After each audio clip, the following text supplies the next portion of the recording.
All right, Monday on this very show, we revealed the world premiere trailer for the new Halo Wars 2 expansion, Awakening the Nightmare.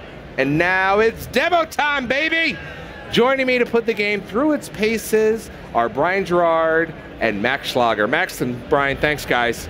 Nice to see you guys. It's great to be back. Yeah, Brian, so we're going to do live gameplay here, right? That's what I'm told. Because I said I am not having you guys back unless we're going to do it live. We'll do it live! Yeah. All right, so let's start it up and tell us what we're going to look at here.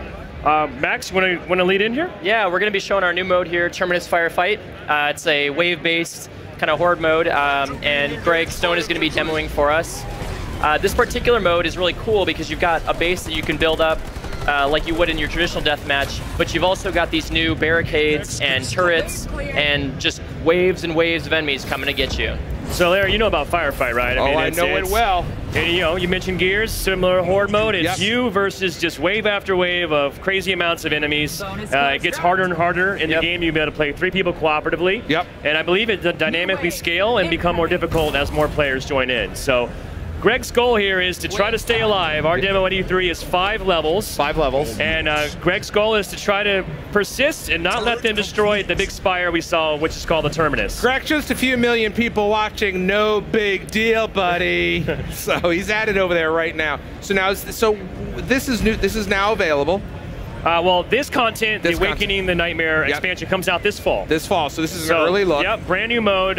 This will be the first time most people are here seeing it, but it has been playable in the show here all week at E3. And you can play as the Banished. Yeah, absolutely. Let's tell me about that. Yeah, while he's getting started, in addition to this new mode, there is a campaign expansion, so it sort of takes place a few months after the events of Halo Wars 2. And the whole campaign plays out from the perspective of Atriox and his Banished forces. And if you saw the trailer on Monday, you know they find an ancient foe we haven't seen since Halo 3. And that ancient foe is terrifying. It is, of course, the Flood. We're going to see the Flood in a little bit, right? Oh, as long as Greg lives long enough, we will definitely see some Flood. And let's be clear, you cannot miss it. So, Max, what are we taking a look at here? So Greg is basically, he's building up some different defenses here. You saw him earlier. He was taking his turrets, doing some different upgrades on them. He was building down some of the barricades there, and you've got a few different kinds. Some of them, like he's got spike traps you could place down. When you walk over it, it'll pop up and hurt people. You got barrels that you can shoot and explode, and you've got like these shield walls basically that just provide a hard barrier for enemies to get through. And the map here, one of your main goals is to expand out into different territories. We have a special scoring system for this mode that helps make it replayable. So it's all about how you control your territories and how well you can basically defeat the incoming enemies. Right, so you can see he's getting ready here. Yeah, I don't know if you play tower defense games at all, Larry, but this is kind of like that. You'll notice in the mini-map right down there, it's showing Greg exactly where the enemies are going to be spawning from, and you kind of see their path. So, like a tower defense game, he could go along that path, build the barriers that Max described, add some turrets, and kind of soften them up before they finally reach his base. I mean, that's the interesting thing about Halo Wars 2, is that there's a lot of common elements from a few different games, but each of the different game modes there's a lot of completely different strategy. Absolutely. Right? Yeah, totally. You know, one thing Greg hasn't done, I'm going to call him out right now. Of course, there he goes. Yeah, he goes. You know, Halo Wars multiplayer is all about your leaders, right? So we have 2 new leaders that we're showing off at the show here that's going to be released this month as part of our DLC Season Pass. I think fans will be happy to know that the Arbiter is back. He's back. The Halo Wars Arbiter has returned. So Greg wants to make sure he's using these leader powers because they're game changers and they're there for a reason. So I'm glad to see he's now doing that. Yeah, and this in particular, every time we do a new leader, we're trying to do something that changes up the game style, changes up the way that you might play. So for the Arbiter in particular, he's got a lot of abilities that center around this rage mechanic. And so as you use leader powers, they stack up and they make your units stronger. Right. And it lets you use them more often. So it's really all about just kind of bringing in more constantly, and so hopefully Greg will have an opportunity to show that off on some of the bigger waves that come in here. We saw some of the we saw a lot of the defenses, but can you really outline line by line some of the new defenses we can expect? Yeah, so basically you start out, you've got a main base effectively, which you could still build your turret spots on an upgrade. Once you go a little further out, you could see these little wall segments here where you could basically build barricades. The barricades are different for UNSC versus Banished, so different advantages. You know, some are tougher, some are a little bit, they provide more mobility for your troops. And you know, like I said, here he's got kind of the 3 different templates, some that are more effective against incoming melee units, some that are just straight up shield walls. By the way, I love the fact he's waiting for the next wave here, and he's like chatting with the fans. There we go. And here we go. So now we're going to see how well some of these defenses work against the Flood, who starts walking in. And then as you expand out and build those bases, then you also get more turret slots, and so you get different kinds of turrets you can upgrade. And all right, there we go. Yeah, we can see what's going on now. Yeah, so this is our first Flood wave starting to move in. By this time, I mean, Greg's got a pretty nice sized force, so I think he's in pretty good shape. Also, I should just mention for folks that may not know, this game obviously looks awesome on Xbox One S. An HDR update was released with our last patch last month. Yes, it was. Also runs on Win 10 at 4K resolution. Looks stunning. So, and it also supports Windows, Xbox Play Anywhere. Yep, buy it once, played on both platforms. Your progress in the campaign goes back and forth, and it's delightful. So now things are heating up a little bit. Yeah. I think Greg's doing there he goes. admirably. Now he's starting to bring in those leader powers. So you can imagine in a 3-player game, legendary difficulty, much more challenging, but pretty interesting. The 3 of us could pick different leaders and kind of synergize and use our leader powers in cool ways to really give us the advantage. Yeah, he's really digging in there.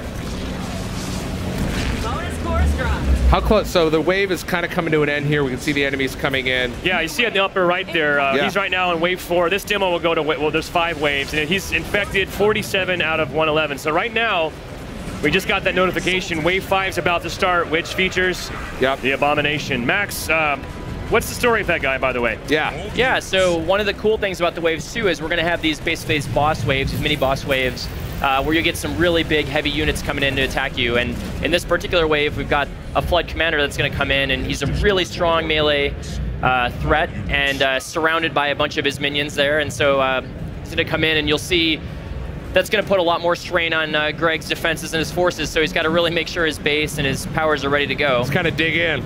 Yeah, he's getting ready for it. They should be coming in any minute here. Any minute now. We're waiting for the big reveal. Don't fail me now, Greg.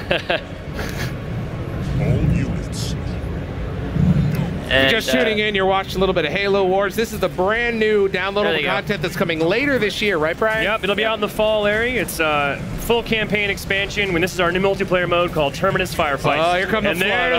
There's the big commander. God. Yep. Now we're going to find out what Greg's made of. I'm having flashbacks to 10+ years ago. Yeah, it's been almost 10 years since we've seen the Flood. Look at that boss in the middle. That's the Abomination. Take him down, Greg. So one of the things he tries to do is pull these units across these different defenses that he has. He's trying to lead them on a little bit. That's right, yeah. God, the way those Flood swarm is unbelievable. Yeah, they're not that powerful in their own right, but once enough of them get on top of you, in typical Flood fashion. Absolutely. All right, because he's going after the boss now. Yep. He's going to try and get around, and the bosses are always going to go after your Nexus. That's the home part of your base you really got to defend, so that's where he's moving towards. Yep, it's coming down here to the final. Greg's already got 224,000. That's pretty good. Yeah, I mean, that's one of the cool things, too, about this mode is there's a lot of different factors that play into how you score in the mode. So you can choose your difficulty. That's kind of a multiplier. You've also got bases, and as you expand out, that increases your multiplier. If you lose them, it goes back down. How quickly you defeat the waves and, how many enemies you can destroy at any given time. All that factors into how you score. I don't think this guy's even going to get near his spire. He's just kiting him. He's kiting him around like an expert. He's doing a pretty good job here. I feel like he's making this look easy. I mean, that is the caveat. We did make this a little extra easy demo for the show here, but at home it's going to be certainly more challenging. Congratulations, Greg. And I think that's about it. Greg's going to do it. Apparently he's playing easy mode.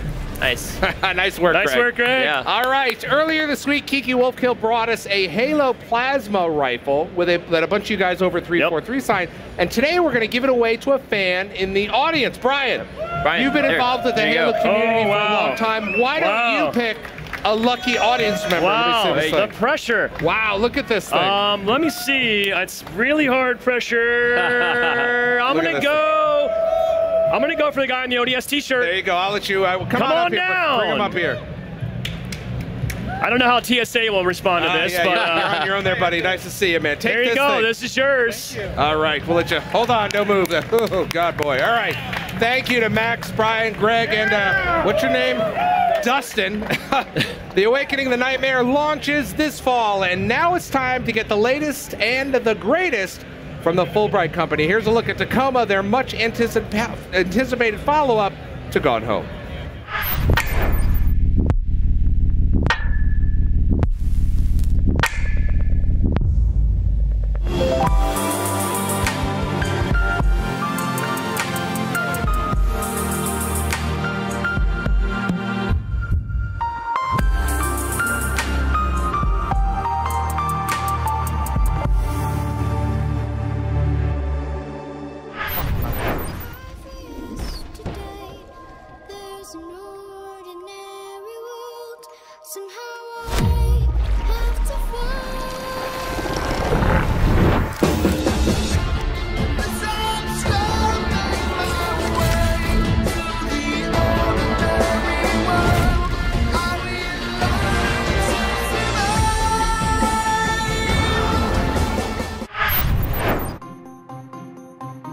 My favorite Xbox moment of all time actually has nothing to do with games. I live in Finland and my sister was getting married in Australia. Unfortunately, I couldn't be there for the wedding. However, thanks to the magic that is Xbox Live and Skype, I was able to actually sit on the sofa here, all dressed up nice, and attend the wedding virtually. They had a TV and an Xbox set up at the wedding, and people were just coming by, talking to this television screen with my face in it. And if it wasn't for Xbox and for Skype, then I would not have been able to attend my sister's wedding. And I will always be grateful for that. So Skype team, Xbox Live team, thanks guys. You're awesome. Scorpio! All right, Graham, be cool, be cool. Don't mess this up. Oh my goodness, I'm here with the Lord of the Xbox. Lord. It's Phil I knew you would like Lord of the Xbox. King of the Xbox? Don't call me that. No. Remember the time I called you head honcho and you didn't like that I don't either? like that either. All right, everyone, Part of it's the Phil team. Spencer. Phil Spencer, everybody, come on! Welcome to the show. It's a pleasure to have you here. It's a pretty cool stage, right? Right in the heart of the action. I like it. I like it in the middle. We did this once at the Brazil Game Show where we were right in the middle of the audience, and it was fantastic. All the energy the fans bring is just such a core part of our show. You know that. Yeah, absolutely. It's great to have them all around. So let's start with your favorite moment of the show, obviously apart from right now. Well, this is it. My favorite moment, honestly, at the press briefing when I got to walk out on stage for the first time. All the fans were there. It's such just an emotional moment for me when you're there. You feel all the passion from the people. They're excited. I'm excited. I'm trying not to mess up. But they bring such an energy to our press briefing, and you just see everybody who's going to come out on stage light up. I think it's fantastic. What is that moment like just before you step out? Like, do you do any centering, or like, what is it like for you? That's a huge moment. I'm pretty nervous before I go out. You know, I think about the thousands of people on the team that do way more work than I do to make all of this possible. I want to represent them the right way. I want them to be proud of being on Team Xbox. And I feel that. Like when I come out, I feel like I get the privilege to represent an amazing team that does amazing work. And I want to kind of, it gets emotional more for me because I think about all them, all the faces, some of them here, many of them, as you know, not here. Sure. But this is such a great time for the industry, great time for our team, and great time for gamers. Now, I know you're really passionate about independent development in particular, and I thought it was great that we had so much time in our briefing for ID at Xbox. Yeah. Why is that important to you? And are there a couple of titles that you've particularly got your eye on? Yeah, you know, the ID at Xbox program we announced on stage, we've had over 500 games published on Windows 10 and Xbox One.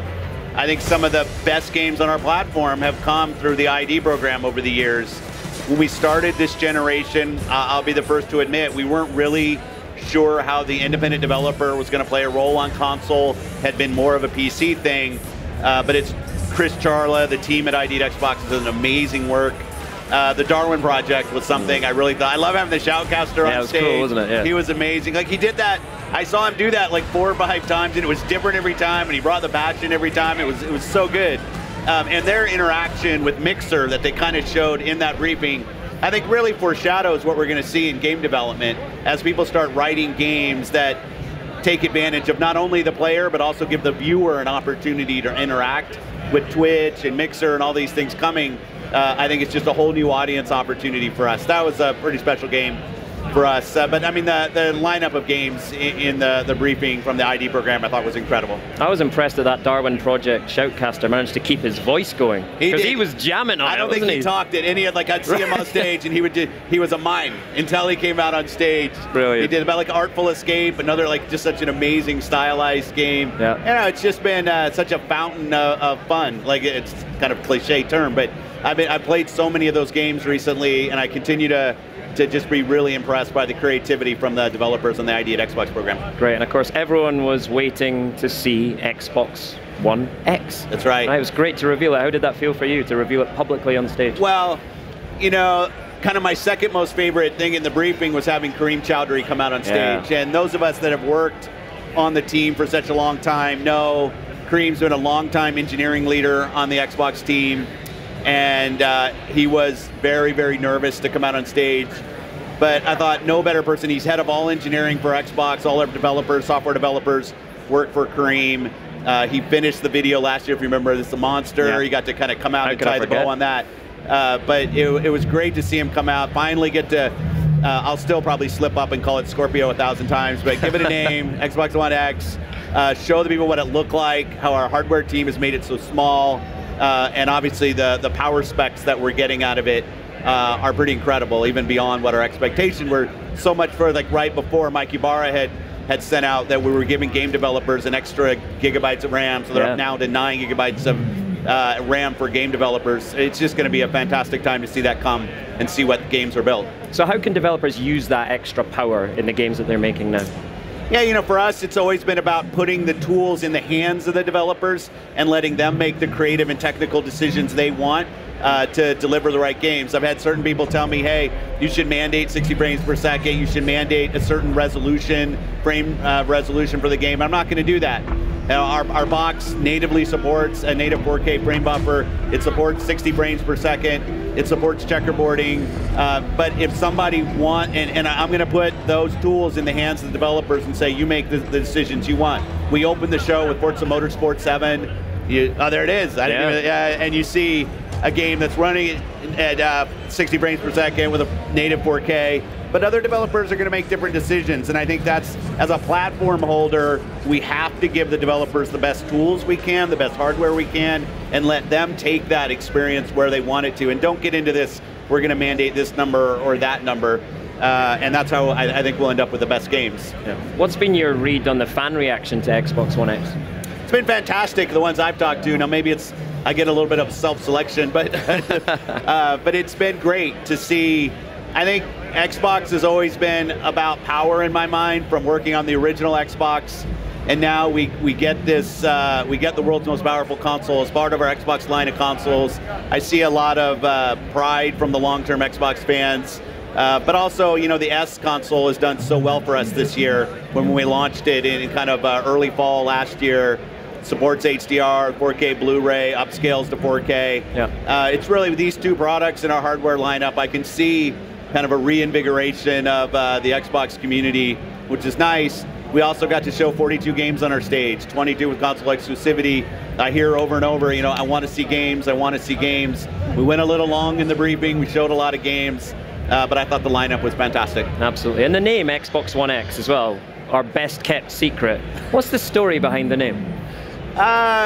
It was true what I said on stage. You know, the early Xbox team, there's no greater power than the power of X. Yeah, I love that was quote. Something that really drove us. And when we were thinking about names, kind of, people know this about me, I'm a little nostalgic in the games industry. I like back compat. I brought OG back compat, I thought was fun. So, you know, that original team that we were able to drive inside of Microsoft, this investment in a game console, and we should get into this business, I wanted to pay homage back to that team and some of their mottos. And so Xbox One X kind of works. As you've been having to say it over and over, as you know, Xbox One X, Xbox, you get the enunciation down, but as a name, I think it means something to us at a kind of a team level, and that's important. I think it's cool that a lot of the fans are still going to refer it to as Scorpio well. No problem. Yeah, that's cool, right? I have no problem with that at all.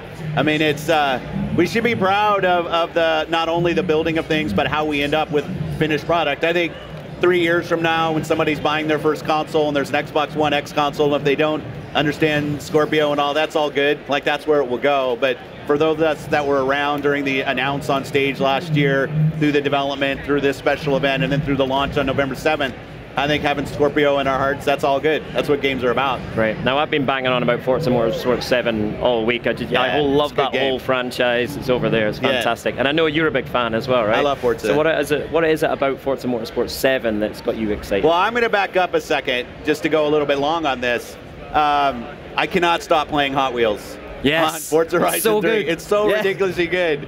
I think I've maxed out all. I think there's one more achievement I have to get on Hot Wheels. Yeah. But hats off to the Playground team, because Forza Horizon 3 was fantastic. We obviously did Blizzard Mountain expansion pack, which I thought was great. Hot Wheels, like, that's kind of a new thing for us. We're a little more realistic than Hot Wheels, and all of a sudden you drop Hot Wheels, and I just literally can't stop playing. I've been playing it on co-pilot with my 3-year-old son. How is that? He's loving it. Yeah, and it's been great for me because it's the first time I've actually properly used co-pilot in that kind of environment. What does he do? Does he do gas, so or he does the throttle? Yeah, and it's that's all perfect. Throttle all the time. That's how I brought him up. Come on, Dad. And I do the Keep it steering. going. It is fantastic, and it just resonates so well with him. I love that story. That's so good. Yeah, Forza Motorsport 7. I think Turn 10. It's hard to argue that they're not the best racing studio on the planet right now. I mean, they've just time in and time out, high quality game, great visuals. The relationship with Porsche, being able to unveil the GT2 RS, while it's cool to be able to do that on stage, and the partnership with Porsche is going to be important to this game. It's also a testament to how car manufacturers view Turn 10 and how they take care of their brands, right? The fact that Porsche would come out and do their world premiere of that game with us, and then from here I go to Le Mans, 24-hour Le Mans, because we have the eSport Championships. I'm going to be there, and the winner of our Forza eSport Championships is going to be on the podium at Le Mans. It's all part of that strong partnership, and it's, that to me, like I said, it's a real testament to how car manufacturers view both the game industry. That's for all of us, whether it's Gran Turismo, whether it's Need for Speed. The games industry and the racing category is an important part of how auto manufacturers see reaching their customers, reaching their fans, and to get the partnership and see such a high quality game coming next year, I think is just fantastic. Great stuff. Have you had a chance to walk the show floor? Is there anything that stands out for you? Well, I was in yesterday. I did a GameSpot thing so I was walking before it was open. So I was in the other hall, and I walked through Nintendo's booth a little bit, walked through Sony's booth a little bit. This is the first time, actually, I've been able to get in the South Hall. They kind of locked me up in a 10-by-10 room. Right. And, I answer questions all day. I feel like I'm being interrogated. But this is my first time, and such a great, look at these people. You guys are fantastic. You guys are awesome. Great stuff. Take us behind the scenes a little bit on E3. For you and Xbox, and not just at the show, but all the months and years of planning that goes into it in advance. Just how much work is that, and how big of a team is involved? Yeah, not everybody sees this, that we start this, honestly, this process has already started for next year. One of the meetings I had today, total truth, was about next year's E3. Right. It's just kind of crazy to think about.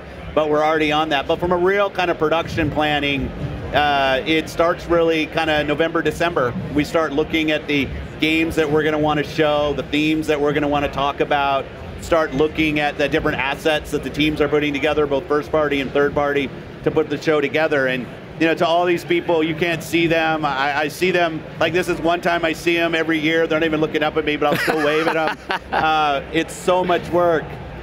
Sitting out here, we tried to get Tina to come out and do the interview with us to kind of bring back somebody. Thanks for saying no, Tina.